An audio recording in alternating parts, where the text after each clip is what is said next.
El baile real avanzaba entre luces doradas y sonrisas afiladas como cuchillas, donde cada reverencia ocultaba un cálculo y cada mirada podía arruinar una vida. Lady Margot Penalligon cruzó el salón con la espalda recta y el corazón apretado, envuelta en un vestido que había sido ajustado y reajustado hasta el último hilo para aparentar una prosperidad que su familia ya no poseía. A su alrededor, Londres celebraba, pero ella solo oía el eco de las deudas, el jadeo fatigado de una madre enferma y el peso insoportable de ser la hija mayor cuando todo se derrumba. Fue entonces cuando Lord Ashby, con su voz amable y venenosa, alzó la copa y dejó caer el anuncio como una sentencia pública. Un acuerdo conveniente, una unión necesaria, un rumor cuidadosamente sembrado sobre la virtud de Margot. El murmullo se extendió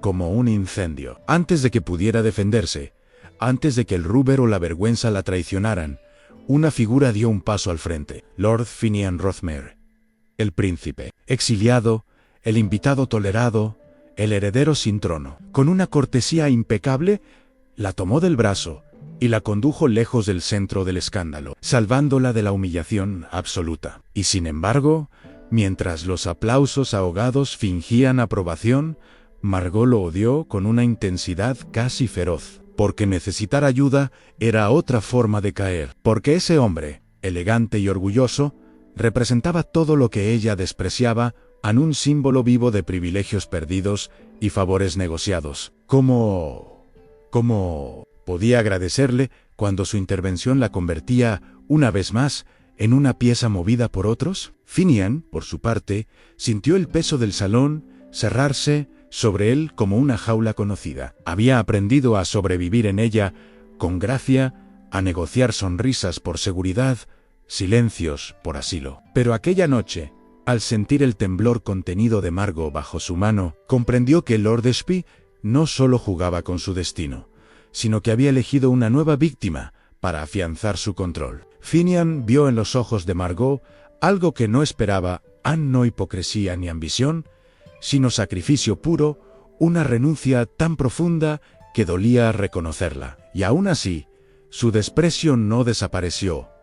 Se transformó en un desafío silencioso. Si ella aceptaba vender su libertad para proteger a los suyos, él no sería el príncipe decorativo que facilitara la farsa. Cuando Ashby propuso, con una sonrisa satisfecha, un matrimonio de conveniencia que ataría reputaciones y voluntades, ambos supieron que no había elección real a Margot. Aceptó para salvar a su madre. Finian aceptó para no ser entregado a enemigos que aún soñaban con su caída. Así, bajo el aplauso hipócrita de la sociedad, nació una unión forzada que no prometía ternura ni consuelo, sino una guerra fría hecha de cortesías venenosas, estrategias cruzadas y una atracción peligrosa que ninguno estaba dispuesto a admitir. ¿Puede el amor nacer donde solo hay jaulas? ¿O está condenado a convertirse en la última arma del enemigo? El traslado al castillo asignado a Finian fue presentado como un gesto de cortesía de la corona, una oportunidad para que la nueva pareja se alejase del ruido de Londres y permitiera que los rumores se disiparan con el tiempo. En realidad, Margot lo comprendió desde el primer momento, no era un refugio, sino una forma elegante de confinamiento. El castillo se alzaba en una extensión de tierras frías y silenciosas, rodeado de colinas desnudas y caminos que parecían desaparecer con la niebla, como si el mundo exterior hubiera sido borrado a propósito. Las primeras noches allí estuvieron marcadas por una convivencia tensa, donde cada comida compartida se convertía en un duelo silencioso, y cada gesto de cortesía ocultaba reproches no pronunciados. Finian mantenía una distancia impecable, casi ceremonial, como si la cercanía física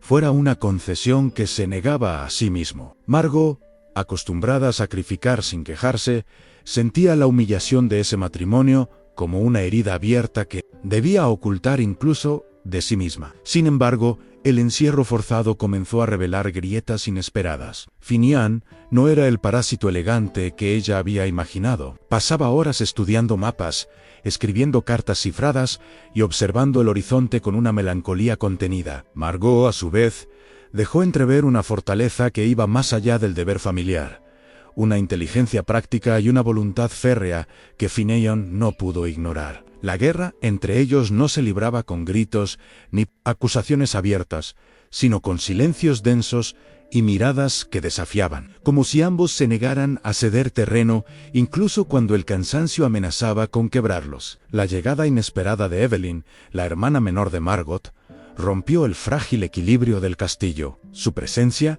envuelta en una mezcla de preocupación genuina y celos mal disimulados, trajo consigo el eco del escándalo londinense. Evelyn hablaba sin medir consecuencias, dejaba caer comentarios ambiguos que los criados recogían con avidez, y su necesidad de atención alimentaba rumores que Margot había intentado sepultar. Una escena particularmente tensa, presenciada por demasiados testigos, estuvo a punto de destruir lo poco que quedaba de la reputación de Margot. Finian intervino de nuevo, esta vez con una firmeza que no admitía réplica, poniendo límites claros y asumiendo un rol protector que lo sorprendió incluso a él mismo. Aquella noche, mientras el castillo se sumía en un silencio incómodo, Margot comprendió que su enemigo no era solo el hombre con el que se había casado, sino el sistema que los había encerrado allí y las lealtades mal entendidas que podían arruinarlo todo. Finian, por su parte,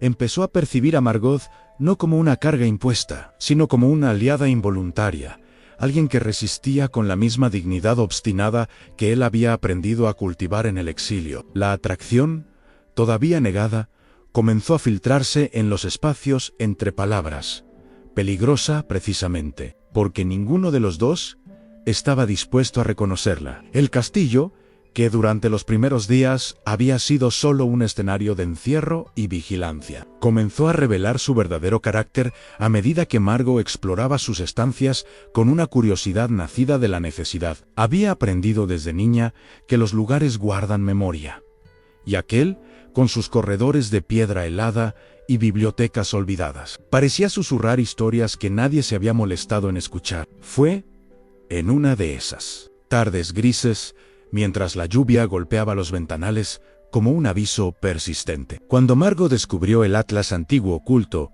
en un estante secundario, cubierto por una capa de polvo demasiado uniforme para ser casual. Al abrirlo, sintió un escalofrío entre sus páginas. No había mapas, sino cartas dobladas con precisión, selladas con un emblema que no reconoció de inmediato. La caligrafía era firme, urgente, escrita por una mano que no temía decir la verdad. Cuando Finian leyó las primeras líneas, su expresión se endureció hasta volverse irreconocible. Aquellas cartas eran de su madre, escritas en los días previos al derrocamiento, y detallaban con claridad la traición que había permitido la caída de su reino. Lord Ashby aparecía una y otra vez, no como un aliado distante, sino como un financiador directo de la rebelión, un hombre que había robado no solo un tesoro, sino un futuro entero. Para Finian, cada palabra era una herida reabierta. Para Margot, una revelación devastadora. Su sacrificio, su matrimonio impuesto, no habían sido fruto del azar ni de una necesidad aislada. Ashby la había elegido deliberadamente, como se elige una jaula resistente, para encerrar a un príncipe incómodo y a una mujer demasiado honorable para rebelarse en voz alta. En ese instante, el desprecio que habían cultivado el uno por el otro perdió su objetivo original. Ya no eran enemigos enfrentados por prejuicios, sino piezas conscientes dentro del mismo juego cruel. La tensión cambió de naturaleza a partir de ese descubrimiento. La Guerra Fría dio paso a una alianza silenciosa, construida sobre miradas cómplices y decisiones tomadas sin necesidad de palabras. Finian comenzó a compartir con Margot detalles de su pasado que nunca había permitido salir a la superficie: la huida nocturna, la pérdida del apellido como escudo, el miedo constante a ser entregado como moneda política. Margot, a su vez, confesó el cansancio profundo de vivir siempre en segundo plano, de renunciar a cualquier deseo propio para sostener a otros. Aquella noche, sentados frente a una chimenea que apenas lograba vencer el frío del castillo, se produjo una confesión inesperada. Margot admitió que siempre había soñado con la libertad, pero que jamás se había permitido desearla de verdad, porque desear implicaba egoísmo. Finian confesó que su orgullo no era arrogancia, sino miedo ante el temor de amar y darle al enemigo algo más que arrebatarle. El silencio que siguió no fue incómodo, sino cargado de una intimidad nueva y peligrosa. Afuera, el viento sacudía las murallas como si anunciara la llegada de algo inevitable. Ambos sabían que las cartas los convertían en objetivos inmediatos y que el castillo ya no era un refugio, sino una trampa. Pero también comprendieron algo más inquietante por primera vez. No estaban solos. El odio había cambiado de dirección, y en su lugar comenzaba a crecer una lealtad elegida, más poderosa que cualquier compromiso impuesto. ¿Podría esa lealtad convertirse en amor? ¿O sería utilizada en su contra cuando el enemigo decidiera atacar? La respuesta de Lord Ashby no se hizo esperar, porque los hombres como él siempre perciben cuando una pieza deja de obedecer. A los pocos días del hallazgo de las cartas, el castillo comenzó a mostrar señales inquietantes de vigilancia abierta, jinetes desconocidos patrullando los caminos cercanos, criados nuevos que no sabían responder de dónde venían, puertas que parecían cerrarse con un eco distinto, como si alguien hubiera cambiado la cerradura sin anunciarlo. Margot sintió como el antiguo miedo regresaba, pero esta vez no la paralizó, la enfureció. Sabía lo que Ashby era capaz de hacer cuando perdía el control, y comprendió que el aislamiento había sido siempre parte del plan. Finian, acostumbrado a vivir bajo amenaza, confirmó lo inevitable: no estaban siendo protegidos, estaban siendo contenidos. La llegada de un capitán recientemente regresado de la guerra selló esa certeza en el hombre. Reconoció de inmediato el cifrado real de las cartas y habló sin rodeos. Ansí Ashby recuperaba esos documentos. Finian no sería arrestado ni juzgado, simplemente desaparecería. Margot escuchó la advertencia con una calma que sorprendió a todos, incluso a sí misma. Por primera vez, no pensó solo en su madre o en su deber, sino en la injusticia brutal que había aceptado durante demasiado tiempo. La guerra que se avecinaba ya no era política ni social, era personal. Aquella noche, mientras el castillo dormía bajo una luna pálida y engañosa, Margot y Finian tomaron una decisión que no podía deshacerse. Regresarían a Londres, no para suplicar, sino para atacar. El enemigo había construido su poder en la oscuridad de los acuerdos privados. Ellos lo arrastrarían a la luz, aunque eso significara exponerse por completo. El viaje de regreso estuvo marcado por una cercanía distinta, más consciente y más peligrosa que cualquier roce accidental. En el carruaje, rodeados por el silencio de los campos nocturnos, Margot observó a Finian con una claridad nueva. Ya no veía al príncipe exiliado, ni al esposo impuesto, sino a un hombre que había perdido un reino, y aún así se negaba a perder su dignidad. Finian, por su parte, comprendió que Margot no era solo la mujer sacrificada por su familia, sino alguien que había aprendido a resistir sin endurecerse, a elegir la lealtad, incluso cuando nadie la protegía. No hubo promesas ni declaraciones grandilocuentes, solo una verdad compartida. Así, sobrevivían a lo que venía.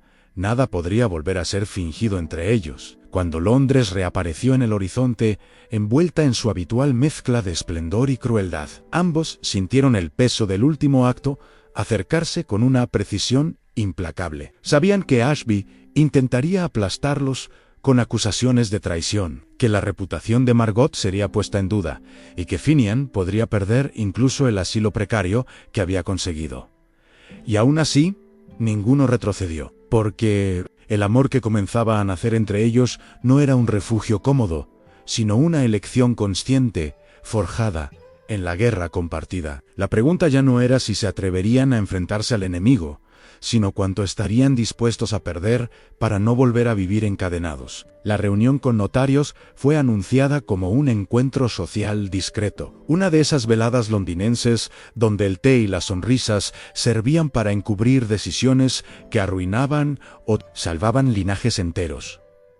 Margot entró del brazo de Finian, con una serenidad que no reflejaba el torbellino que llevaba dentro. Cada rostro conocido parecía una amenaza potencial, cada saludo una evaluación silenciosa de su caída inminente. Lord Ashby presidía el salón con la seguridad de quien cree haber ganado antes de jugar, convencido de que aquella pareja, por muy orgullosa que fuera, terminaría implorando clemencia.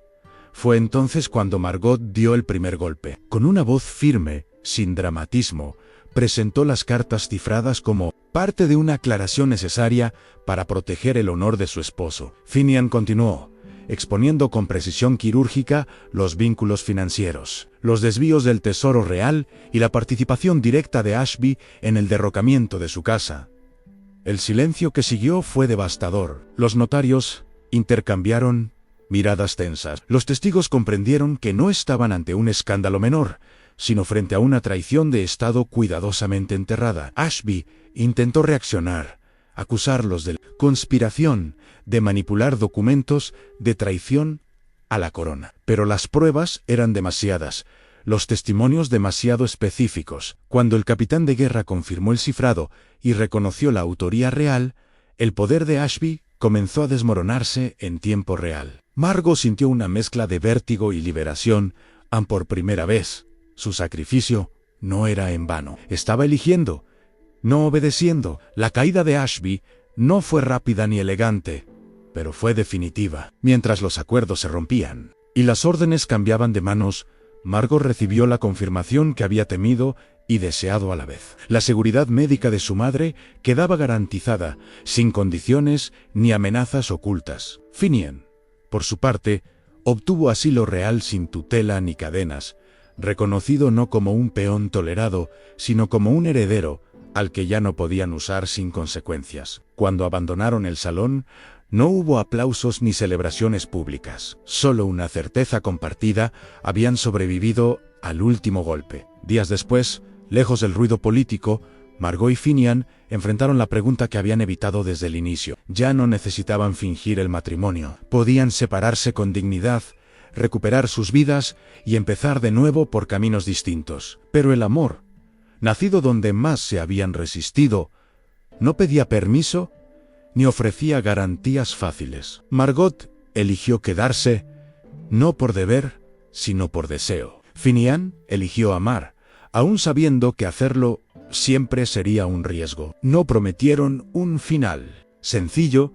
ni un reino recuperado. Se prometieron construir algo propio, una alianza real hecha de lealtad elegida y libertad compartida. Porque algunos amores no conquistan tronos, pero fundan reinos invisibles, donde nadie vuelve a ser prisionero. Aunque la caída de Lord Ashby fue pública y contundente, sus efectos no se disiparon con la rapidez que Margot había imaginado. Londres, siempre hambrienta de relatos simples, no sabía cómo digerir una historia donde la víctima no había sido pasiva ni el príncipe, un salvador impecable. Los salones comenzaron a llenarse de versiones distorsionadas, que Margot había manipulado a Finian desde el principio, que el matrimonio había sido una farsa calculada para ascender socialmente, que la inteligencia femenina, cuando se volvía visible, resultaba siempre sospechosa. Margot escuchaba los rumores con una serenidad nueva, pero no sin costo. Había pasado toda su vida protegiendo a otros, y ahora debía aprender a protegerse a sí misma sin esconderse. Finian, por su parte, descubrió que la libertad recién obtenida tenía un precio distinto. Ya no estaba vigilado por decreto, pero sí por expectativas. Algunos lo veían como un aliado peligroso, otros como un símbolo incómodo de errores que preferían olvidar. En medio de esa presión, comenzaron a aparecer las primeras grietas entre ellos.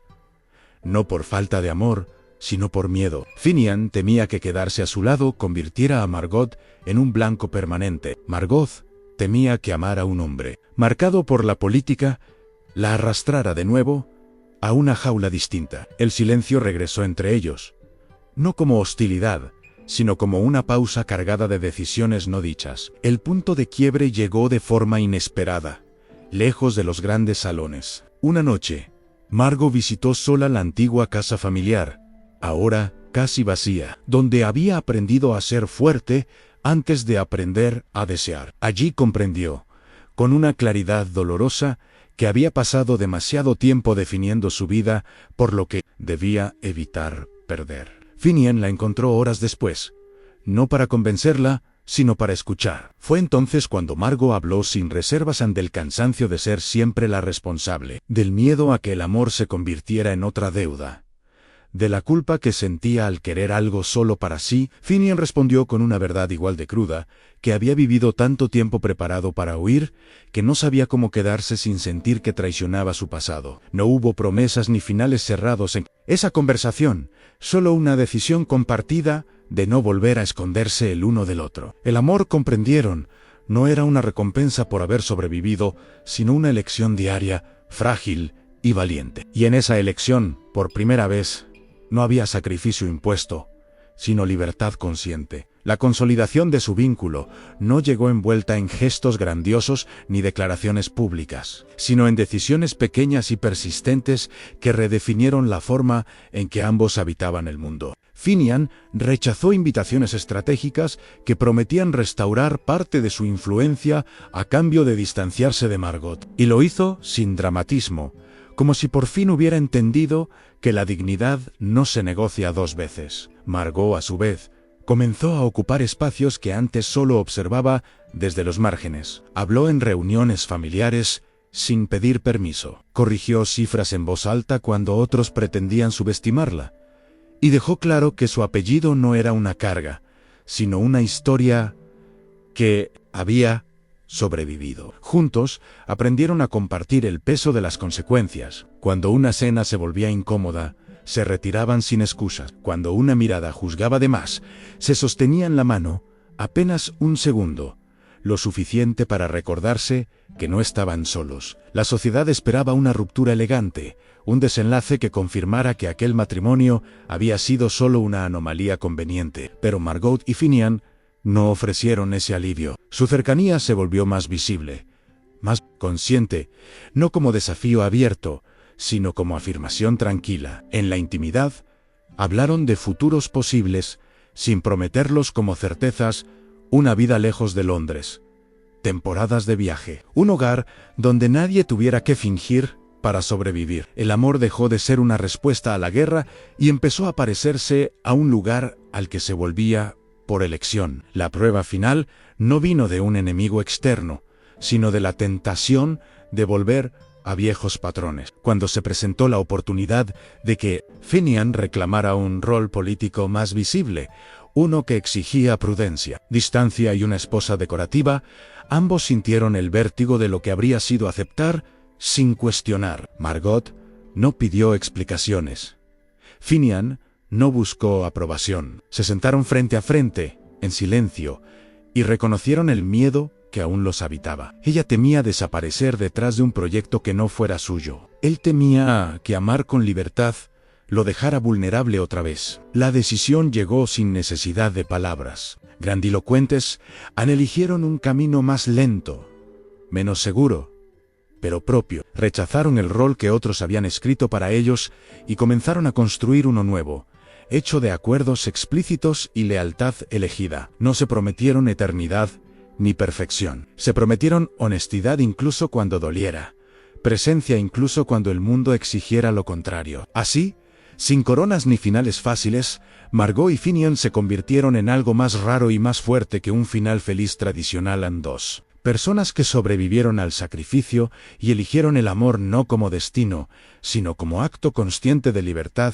compartida. Si esta historia de sacrificio, orgullo y amor elegido te acompañó hasta aquí, es porque algo en ella resonó contigo. La lucha silenciosa de quienes cargan con deberes impuestos, el coraje de enfrentarse a sistemas injustos y la valentía de amar cuando hacerlo implica perder seguridades. Historias como la de Margot y Finian no hablan solo de romance, sino de libertad conquistada, de alianzas nacidas en la adversidad y de corazones que se atreven a elegir incluso cuando nadie garantiza el resultado. Si deseas seguir explorando relatos donde el amor no es fácil ni cómodo, sino intenso, profundo y transformador, este canal es para ti. Suscríbete y activa las notificaciones para no perderte nuevas historias de romances históricos llenos de drama, tensión y emoción. Y si esta narración logró atraparte, emocionarte o hacerte reflexionar, ayúdanos a que llegue